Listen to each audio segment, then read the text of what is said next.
പ്രത്യേകിച്ച് ഗോകുലം ഗോപാലേട്ടനെ പോലെ ഒരു വ്യക്തിയെ പുല്ലേന്നൊക്കെ വിളിച്ചുകൊണ്ട് നടത്തിയ ശോഭയുടെ സ്റ്റേറ്റ്മെന്റ് അത് ശരിയാണോ എന്ന് അവര് തന്നെ ഒന്ന് വിലയിരുത്തേണ്ടതാണ്. ഇവർ ജനകീയ ഒരു നായികയാവാൻ വേണ്ടി സംസാരിച്ചാണെങ്കിൽ okay, it's well and good. ഗോപാലേട്ടനെ പറ്റി ആരെന്ത് പറഞ്ഞാലും അദ്ദേഹം എന്താണെന്ന് അറിയുന്നവർക്കറിയാം. ഞാൻ ശോഭാജിയോട് ചോദിക്കുന്നു, ശോഭാജി, നിങ്ങൾ ഈ വെള്ളാപ്പള്ളി നടേശന്റെ മകൻ തുഷാർ വെള്ളാപ്പള്ളിയുടെ ചരിത്രം നിങ്ങൾ പറയണം. അന്ന് നിങ്ങളെ ഞാൻ പറയാം, നിങ്ങൾ എന്റെ സഹോദരിയാണെന്ന്. Gokulam group of companies chairman Gokulam ഗോപാലനെതിരെ അവ്യക്തമായ ആരോപണങ്ങൾ ഉന്നയിച്ച ശോഭാ സുരേന്ദ്രന് തിരിച്ചടി. 10 കോടി രൂപ നഷ്ടപരിഹാരം ആവശ്യപ്പെട്ടുള്ള നോട്ടീസിന് പിന്നാലെ വിമർശനവും ശോഭനയ്ക്കെതിരെ കടുക്കുകയാണ്.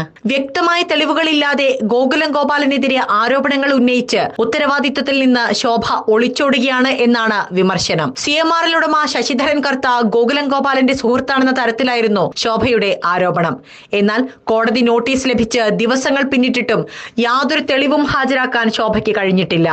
ആരോപണങ്ങൾ പൂർണ്ണമായും തെറ്റാണെന്ന ഗോകുലം ഗോപാലന്റെ വാദത്തിന് ഇതോടെ കരുത്തു കൂടുകയാണ്. ശോഭാ സുരേന്ദ്രന്റേത് മറുപടി അർഹിക്കാത്ത ആരോപണമാണെന്നും കരിമണൽ കർത്തയെ അറിയില്ലെന്നും ഗോകുലം ഗോപാലൻ വ്യക്തമാക്കിയിരുന്നു. കരിമണൽ കർത്തയും ഗോകുലം ഗോപാലനും ശോഭയ്ക്കെതിരെ ഒരുമിച്ചുവെന്നും തനിക്കെതിരെ ഒരു ചാനൽ വാർത്ത കൊടുത്തുവെന്നും കരിമണൽ കർത്തയ്ക്ക് വേദനിച്ചാൽ ചാനൽ മുതലാളിയായ കുറി കമ്പനി ഉടമയ്ക്ക് വേദനിക്കുമെന്നുമായിരുന്നു ശോഭാ സുരേന്ദ്രൻ ഗോകുലം ഗോപാലനെതിരെ നടത്തിയ വിവാദ പരാമർശം. എന്നാൽ തെരഞ്ഞെടുപ്പ് സമയത്ത് ശോഭ ഉയർത്തിയ ആരോപണങ്ങൾ പിൻവലിക്കണമെന്നാവശ്യപ്പെട്ട് ഗോകുലം ഗോപാലൻ കോടതിയെ സമീപിക്കുകയായിരുന്നു. ശോഭാ സുരേന്ദ്രൻ തനിക്കെതിരെ ഉന്നയിച്ച ആരോപണങ്ങൾ അടിസ്ഥാനരഹിതമാണെന്ന് കൂട്ടിച്ചേർത്ത ഗോകുലം ഗോപാലൻ HNDP ജനറൽ സെക്രട്ടറിയുമായി ബന്ധപ്പെടുത്തി ശോഭ പറഞ്ഞ കാര്യങ്ങൾ നിഷേധിക്കുകയും ചെയ്തു. കക്ഷി രാഷ്ട്രീയത്തിലോ തെരഞ്ഞെടുപ്പ് രംഗത്തോ താൻ ഇടപെടാറില്ലെന്നും ഗോകുലം ഗോപാലൻ പറഞ്ഞു. നല്ല ബഹുമാനമുള്ള നേതാവാണ് ശോഭാ സുരേന്ദ്രൻ.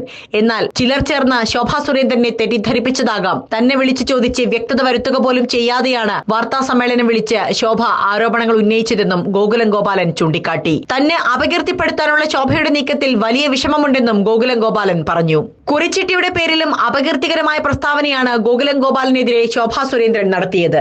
അതേസമയം കൃത്യമായ തെളിവ് പോലുമില്ലാതെ അടിസ്ഥാനരഹിതമായ ആരോപണങ്ങൾ ഉയർത്തിയ ശോഭാ സുരേന്ദ്രനെതിരെ വിമർശനം ശക്തമാവുകയാണ്.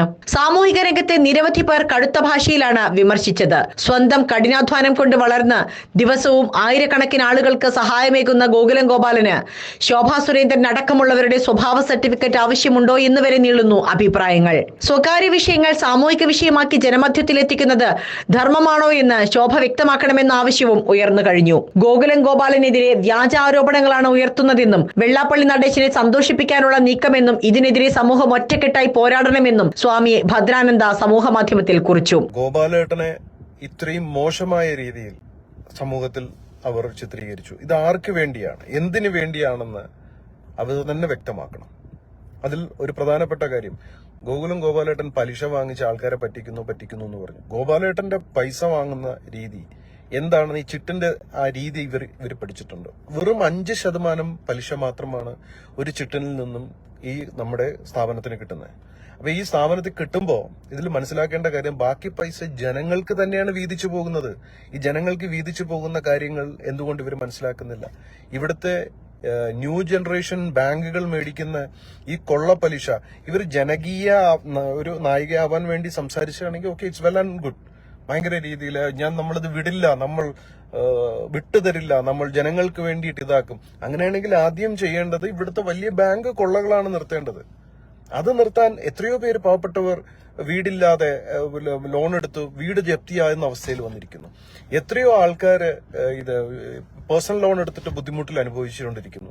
എത്രയോ പേരെ ഈ ബാങ്കുകൾ ഓവർ ഇൻട്രസ്റ്റ് മേടിച്ച് കൊള്ളയടിക്കുന്നു. അടച്ചിട്ടും തീരാത്ത രീതിയിൽ പോകുന്നു. ഇതിനെതിരെ എന്താ ഇവരൊന്നും മിണ്ടാത്തത്? ഗോപാലേട്ടനെ പറ്റി ആരെന്ത് പറഞ്ഞാലും അദ്ദേഹം എന്താണെന്ന് അറിയുന്നവർക്കറിയാം. പിന്നെ ഈ പറയുന്ന പോലെ ചില ആൾക്കാരുണ്ട്, പൈസ കൃത്യമായിട്ട് പലിശ അടക്കില്ല.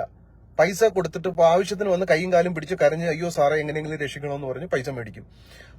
നമ്മൾ ഈട് മേടിക്കണ എന്തിനാ? തിരിച്ചടയ്ക്കാൻ വേണ്ടിയിട്ടാണ്. ഇപ്പം ഗോകുലത്തിന് ഇത് ആരുടെയും പൈസയുടെ ആവശ്യമില്ല ഗോപാലേട്ടന്. ആ മനുഷ്യൻ ഒരു കഞ്ഞിയും കുടിച്ചിട്ട് മെനഞ്ഞാന്നവിടെ ചെല്ലുമ്പോ വെറും ഒരു പൊടിയരി കഞ്ഞിയും ചക്കയുടെ പുഴുക്കം കഴിച്ചിട്ട് കിടക്കണ ആ മനുഷ്യന് ഇതൊന്നും ആരുടെയും കൊള്ളയടിക്കാനൊന്നും ആവശ്യമില്ല. പക്ഷെ പൈസ വാങ്ങിയാൽ തിരിച്ച് ഇൻട്രസ്റ്റ് കൊടുക്കണം. ഇൻട്രസ്റ്റ് കൊടുക്കാൻ വേണ്ടിയിട്ട് അത് മാന്യതയാണ്. എല്ലാവർക്കും പിന്നെ ഫ്രീ കിട്ടണം എന്ന് ആഗ്രഹിക്കുന്ന ഒരാൾക്കാരുണ്ട്.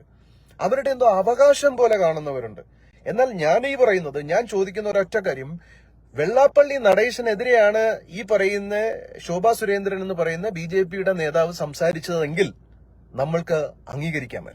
ആരാണ് ഈ തുഷാർ വെള്ളാപ്പള്ളി? അവന്റെ ചരിത്രം ഈ ശോഭാ സുരേന്ദ്രൻ എന്ന് പറയുന്ന വ്യക്തിക്ക് പറയാൻ പറ്റുമോ? ശോഭാ സുരേന്ദ്രൻ എന്ന് പറയുന്ന വ്യക്തി ഇത്രയും ആർജവമുള്ള ഒരു നേതാവാണെങ്കിൽ ഞാൻ ശോഭാജിയോട് ചോദിക്കുന്നു, ശോഭാജി, നിങ്ങൾ ഈ വെള്ളാപ്പള്ളി നടേശന്റെ മകൻ തുഷാർ വെള്ളാപ്പള്ളിയുടെ ചരിത്രം നിങ്ങൾ പറയണം. അന്ന് നിങ്ങളെ ഞാൻ പറയാം, നിങ്ങൾ എന്റെ സഹോദരിയാണെന്ന്. തെറ്റിദ്ധാരണയുടെ പേരിൽ ശോഭ നടത്തിയ വിവാദ പ്രസ്താവനകൾ പിൻവലിക്കണമെന്ന ആവശ്യമാണ് ശക്തമാകുന്നത്.